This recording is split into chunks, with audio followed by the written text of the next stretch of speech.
안녕하세요. 오늘은 9번째 시간으로 투석 환자의 특성에 대해서 좀 여러분들과 말씀 나눠보겠습니다. 사실은 이제 투석 환자의 특성에 대해서는 뭐 이렇게 뭐 그냥 단편적으로 뭐 이렇다 저렇다에 대해서는 이제 자세히 설명이 이게 많이 나와 있긴 하지만 그걸 갖다 조금 이제 정리해가지고 이렇게 교육하는 그런 영상은 좀 찾기가 좀 어려워서 제가 좀그 신경을 좀 많이 쓴 그런 이제 챕터가 되겠고요. 그럼에도 불구하고 이런 어떤 그 보편화된 이런 정보들이 그 개별적으로 적용하는 데는 조금 이제 한계가 있을 수도 있거든요. 그러니까 그 책 중에 제가 감명 깊게 읽은 책 중에 팩트풀리스라는 그런 책이 있습니다. 이렇게 통계학자가 쓴 책인데요.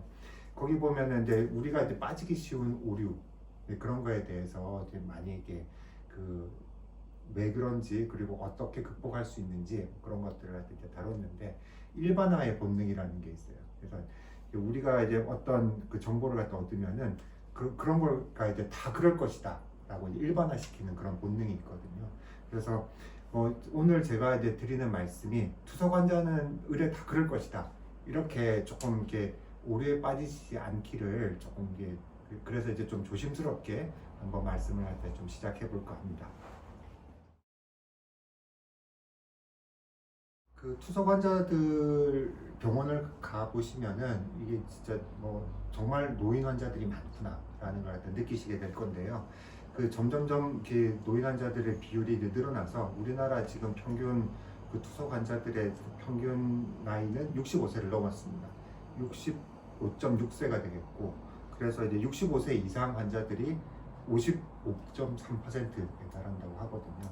그래서 이제 노령 환자들의 이제 특성을 갖다 잘 이해하는 것이 그 제가 예전에 이제 처음 시작할 때 그 적절한 투석하고 이제 투석 환자의 적절한 케어가 이제 다르다. 적절한 케어를 위해서는 투석도 잘해야지 되지만 투석 이외에 그 환자들이 가지고 있는 여러 가지 그런 동반 질병이나 아니면은 삶의 질을 개선하기 위한 노력 그리고 사회 경제적인 그런 문제들 때문에 발생하는 것 간병은 어떻게 할 건지 뭐 이런 여러 가지 다양한 것들에 대해서 같이 고민해보고 이제 그 케어를 해드려야 적절하게 케어를 해드릴 수 있다 그런 말씀드린 적이 있었는데 그래서 이제 투석 환자를 갖다 잘 케어를 해드리기 위해서는 이제 고령 환자들의 특성을 갖다 잘 이해하는 것이 중요하겠습니다.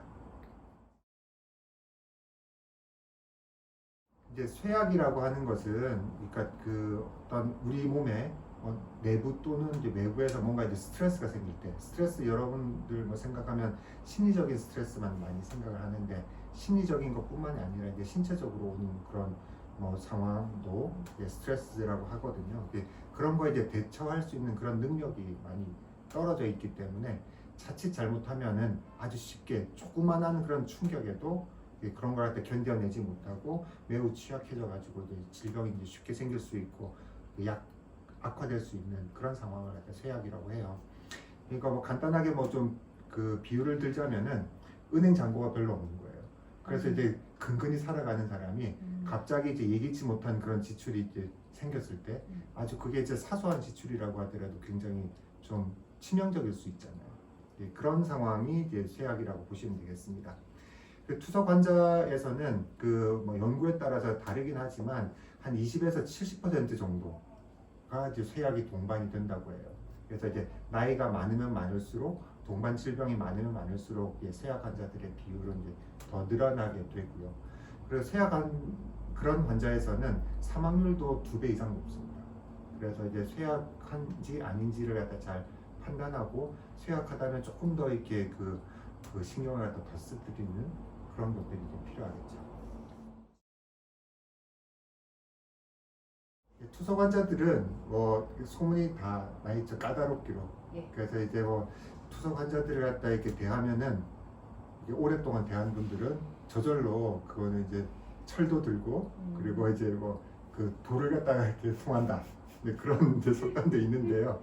그렇게 이제 투석 환자들이 까다로운 그런 이유는 이제 신체적인 그런 질병 상태도 이제 중증이기 때문이기도 하지만 그리고 이제 오랜 기간 동안 이렇게 치료를 받다 보면 심리적으로도 굉장히 다양한 그런 문제들을 갖다 안고 있게 되고 사회 경제적으로도 이렇게 여러 가지 문제가 생기거든요.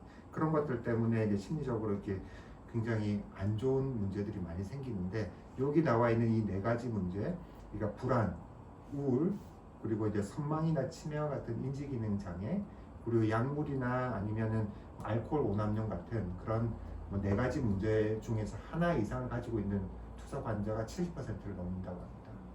그래서 이런 그 심적인 다양한 문제를 갖다 가지고 있는 것도 투석 환자의 특성이니까 그런 부분들을 갖다 좀 잘 살펴서 도와드리려고 하는 그런 부분들이 필요하겠습니다. 우리나라는 이제 전국민 의료보험이잖아요. 건강보험인데 그 이제 특히 그 경제적인 그런 이제 상황이 나쁜 분들을 이제 도와드리는 그런 이제 보장제도가 있죠. 그게 이제 의료급여제도인데, 투석 환자 중에서 의료급여에 해당이 되는 분들이 이제 전국적으로 한 22% 정도 된다고 해요. 그런데 이제 투석을 갖다 오래 하다 보면은 점점 이제 경제적인 상태가 나빠지는 거예요. 그래서 뭐 의료 비용도 비용이지만 또 이제 직업을 갖다 이제 제대로 유지하기가 좀 어렵기 때문에 그 이제 수입이 이제 점점 줄어드는 그런 문제가 있어서 그 투석 기간이 길어지면 길어질수록 급여 환자들의 비율도 더 늘어납니다. 근데 이제 급여 환자가 되면 이제 어떤 문제가 있냐면은 그 사망률마저도 높아져요. 평등하게 치료를 해드린다고 하지만 치료 그걸 갖다 넘어서는 여러 가지 이제 뭐 도움이라든지 이런 것들이 이제 부족한 현실이기 때문에 사망률도 높아지고요. 그리고 이제 투석 전 단계 환자들도 만약에 이제 의료급여 환자다 그러면은 투석으로 이행되는 그런 위험성이 건강보험 환자에 비해서 더 큽니다. 그래서 질병의 진행도 더 많고, 그리고 이제 예후, 사망률로 이렇게 대변되는 예후도 낮고 급여 환자들은 그런 특성을 보이고 있습니다. 여기 이제 그 보여드리는 자료화면 보시면은 이제 좀 오래된 데이터고 이제 미국 데이터이긴 한데, 그 나이대 이제 20대에는 일반인하고 투석 환자의 사망률이 한 1000배 정도 차이가 나요. 그 이유는 이제 일반인들은 이제 젊으면 젊을수록 사망을 별로 안 하기 때문에 그런데요. 이제 나이가 점점 들어가면 들어갈수록 그 비율의 차이가, 사망률의 차이가 조금씩 줄어들어서 한 80대가 되면은 한 2배 정도 그 투석 환자의 사망률이 일반인에 비해서 높습니다. 그런데 이제 보시면은 특이한 점은 투석 환자들은 사망률이 나이에 따라서 이제 별로 차이가 크게 안 난다는 거예요. 그러니까 젊었을 때도 투석을 한 분들은 사망률이 이제 매우 높다. 그래서 이제 사망을 막기 위해서 노력을 해야 되는 그런 좀 심각한 질병이다라고 좀 이해를 해주시면 좋겠고요. 그럼 왜 이렇게 사망률이 높으냐? 투석 환자들은 사실 이제 투석만 하면은 콩팥이 하는 일을 어느 정도 이제 커버해 줄 수는 있지만, 그럼에도 불구하고 사망률이 높은 것은 이게 이제 그 모든 전신의 질병을 갖다 다 같이 동반하는 그런 경우가 많은데, 콩팥이 나쁘다는 것은 결국은 콩팥은 피를 걸러서 소변을 만들어내는 혈관 덩어리의 기관이거든요. 이 혈관이 나쁘다는 뜻입니다. 이 혈관이 나쁘기 때문에 우리 몸에 있는 다른 전신에 있는 혈관들도 다 나빠요. 심장에 있는 혈관도 나쁘고 뇌혈관도 나쁘고. 그래서 심뇌혈관 질환으로 인한 사망이 어느 나라든지 간에 투석 환자의 전체 1위입니다. 그래서 우리나라도 한 44% 정도가 심혈관 질환 때문에 사망을 하고요. 우리나라에서 이제 그 대한신장학회에서 조사한 그런 바에 의하면은 심혈관 질환 다음으로는 이제 감염으로 인한 사망률이 높습니다. 미국에서도 이제 그 매년 이런 그 투석 환자들에 대한 데이터를 정리해서 이제 발표를 하는데, 미국 데이터를 보면은 그 심장 질환 중에서도 특이하게 부정맥과 급사에 의한 그런 그 사망이 이제 제 첫 번째 원인이다. 그래서 전체의 한 3분의 1 정도가 부정맥이나 급사로 갑자기 이제 돌아가시는 경우가 가장 흔한 원인이었고, 그 다음에 이제 우리나라에 비해서 미국은 여러 가지 이제 의료제도가 다르잖아요. 그래서 투석을 갖다 이렇게 쉽게 받기가 어려운 그런 분들이 많이 있습니다. 그래서 의료 비용도 높고, 그래서 이제 투석을 중간에 이제 중단하는 그런 경우가 많고, 투석 중단이 미국에서는 사망 원인의 2위입니다. 이제 차이가 있습니다. 그 미국 데이터 아까 말씀드렸지만 일반인들은 그들에서는 이제 가장 흔한 심혈관 질환이라고 하면은 이제 협심증과 같은 관상동맥 질환이거든요. 혈관이 이제 그 동맥 경화 때문에 좁아지고 그래서 피순환이 제대로 안 되니까 이제 협심증이 생기는 것, 이런 게 이제 가장 흔한 원인인데 비해서 우리 환자분들은 심장이 자체가 모양이 이렇게 변해요. 심장도 굉장히 커지고 비대해지고 그러다 보니까 그 섬유화도 많이 되거든요. 현미경으로 보면은 그런 것들 때문에 부정맥도 잘 생기고 그다음에 그 뭐 전해질 변화, 그 고칼륨혈증과 같은 그런 것들 때문에도 갑자기 이제 부정맥이 생기고 그래서 이제 부정맥과이나 뭐 이런 극사와 같은 그런 원인들이 흔하고요. 그래서 이제 조금 다른 각도에서 일반인과는 좀 다른 각도에서 여러 가지 다양한 노력을 기울여야 합니다. 수석 환자분들은 신체적으로도 굉장히 이제 고통스러운 그런 경우가 있죠. 그리고 그다음에 이제 심리적으로도 다양한 그런 뭐 안 좋은 그런 측면들이 있고요. 그리고 사회 경제적으로도 좀 도와줄 사람도 별로 없고 여러 가지 이제 좀 고립되어 있는 그런 분들이 많습니다. 그러다 보니까 삶의 질 자체가 굉장히 낮은데 어떤 연구를 보면은 정상인에 비해서 한 절반 정도의 수준이다. 삶의 질이 그렇게 이제 보고된 연구도 있습니다. 요독증이라고 하는 거는 요독물질, 그러니까 콩팥이 배출을 시켜야 되는 그런 요독물질이 잘 배출이 되지 않았을 때 우리 몸에 이제 축적됨으로써 다양한 장기에 이제 그 나쁜 영향을 줘서 생길 수 있는 증상을 통칭하는 그런 용어가 되겠는데요. 다양한 증상이 생기죠. 뭐 인지 기능이 이제 떨어지는 것부터 해서 피로하고 숨이 많이 찰 수도 있고 입맛도 떨어지고 쥐도 잘 나고 메스껍거나 구토할 수 있고 가려움을 호소하는 분도 굉장히 많고요. 그리고 이제 영양실조가 생겨서 체중이 이제 감소되는 그런 분들도 있습니다. 노인 환자에서 이렇게 낙상이라고 하는 거는 자칫 잘못하면 굉장히 치명적일 수도 있거든요. 그런데 이제 우리 투석 환자분들은 뼈가 되게 약해요. 콩팥이 나쁘면은 이제 그 고인산혈증이라든지 2차성 부갑상선 기능 항진증이라든지 아니면 그거 이외에도 이제 뼈 자체가 제대로 생성이 안 되는 그런 문제라든지 다양한 그런 그 뼈 질환이 생길 수 있어서 뼈가 이제 굉장히 쉽게 부러지는 뭐 이게 그냥 보통 사람 같으면은 별로 이렇게 그런 부러질 정도의 강도가 아님에도 불구하고 조금만 어디 부딪히거나 조금 이제 삐끗했을 때도 이제 뼈가 이렇게 부러지는 그런 그 경우가 많이 있고요. 그리고 이제 나이가 많으시다 보니까 이게 시력이 안 좋은 분들이 많이 있어요. 나이도 많고 당뇨 때문에도 이제 뭐 그 합병증으로 시력이 떨어지는 분들도 있고 그리고 약이라든지 아니면은 혈압이 이제 굉장히 들쑥날쑥하기 때문에 어지럼증도 잘 생기고 그런 것들 때문에 그 골절 낙상을 갖다 이렇게 하면은 굉장히 치명적인 그런 일이 생길 수 있습니다. 어떤 보고에 의하면은 혈액투석 환자에서는 1년에 한 사람이 한두 번 정도는 낙상 사고가 생긴다라고 해요. 그래서 낙상에 대해서는 굉장히 그 심각성을 갖다 잘 이해를 하고 그 경각심을 갖고 그 환자 자신 그리고 이제 보호자 그리고 의료진들이 같이 그런 일이 생기지 않도록 노력을 해야 되는데요. 낙상 사고의 한 60% 정도는 가정에서 일어납니다. 그래서 이제 가정에서 이렇게 낙상이 생기지 않도록 그 우리가 이제 필요한 것들을 갖다 이렇게 적절하게 잘 이렇게 그 대처를 갖다 해야 되는데 여기 이제 좀 정리를 했으니까 한번 좀 읽어보시고요. 그 뭐 침상에서든 아니면은 뭐 목욕탕에서든 혹은 뭐 신발장, 문턱 없애는 거 이런 것들을 갖다 다 해야 됩니다. 어른들은 정말 여기에 걸려 넘어져 할 정도의 높이의 문턱에도 그냥 발을 갖다 그 들고 그걸 갖다 넘어서지 못해서 이제 걸려서 넘어지는 경우가 허다합니다. 그 저는 이제 3대 악질적인 증상이라고 하는데요. 환자의 어떤 정말 뭐 생존율이나 뭐 이런 데 심각한 그런 건강상의 문제를 일으키지는 않지만 아주 오랜 기간 동안에 그 괴롭히면서 환자의 삶의 질을 떨어뜨리는 그런 증상들이 대표적인 가려움증 그리고 이 변비, 불면증 이 세 가지를 갖다 꼽습니다. 가려움증은 뭐 여러 가지 요독증 이런 것들 때문에 생길 수도 있지만 피부가 되게 건조해요. 건조해지는데 이제 그런 것들 때문에 가려움증이 많이 생기고요.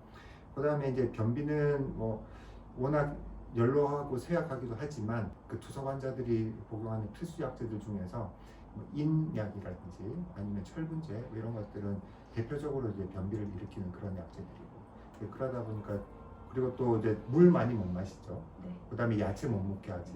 뭐 그러다 보니까 이제 변비가 굉장히 심한데 그런 것들도 좀 환자를 힘들게 하는 그런 원인이 됩니다. 그리고 이제 불면증 뭐 여러 가지 신체적으로 이제 불편한 그런 것 때문에 불면증이 생기기도 하지만 또 이제 밤낮이 바뀌는 분들이 많아요. 투석 시간 4시간 동안에 낮에 오면은 지루하니까 푹 주무시거든요. 그러고 나면 이제 밤에 가면 이제 잠이 안 오죠. 그런 게 이제 악순환으로 자꾸 이제 반복이 되어서 문제를 갖다 이렇게 더 심각하게 만들기도 합니다. 그래서 투석을 시작한다는 거는 환자의 상황, 그러니까 상태가 좀 급격하게 변화하는 그런 어떤 좀 모멘텀 같은 그런 사건입니다. 그래서 그 투석 전하고 투석 후는 많은 부분이 이제 달라지게 되는데요. 검사 지표들도 조금 이제 달라지는 부분들이 있다는 걸 좀 이해를 하시면 좋을 것 같습니다. 우선은 검사는 아니지만 그 혈압, 그다음에 혈당, 비만도 이런 이제 그 지표들 혈압이 이제 투석을 갖다 하지 않는 그런 고혈압 환자들은 혈압이 이제 낮게 유지되면 좋아요. 특히 이제 젊은 고혈압 환자들은 낮으면 낮을수록 건강상에 이렇게 도움이 많이 된다고 알려져 있거든요. 그럼에도 불구하고 투석 환자들은 너무 낮으면 오히려 그게 이제 나쁜 심장 상태를 반영할 수 있습니다. 그리고 투석을 갖다 이렇게 할 때는 어느 정도 이렇게 혈압이 받쳐줘야 우리가 이제 목표로 하는 그런 이제 수분을 제거할 수 있는데 이 혈압이 떨어지면은 수분을 제거를 못하니까 계속 부종이 더 늘어나는 그런 문제가 발생하거든요. 투석이 제대로 안 되고 그런 것 때문에 혈압이 어느 정도 이제 중간 정도 있는 게 가장 좋아요. 너무 높지도 않고 너무 낮지도 않은. 근데 이제 그게 어느 정도냐에 대해서는 연구마다 조금씩 차이가 있고 그렇게 이제 딱 정립이 되어 있지는 않습니다.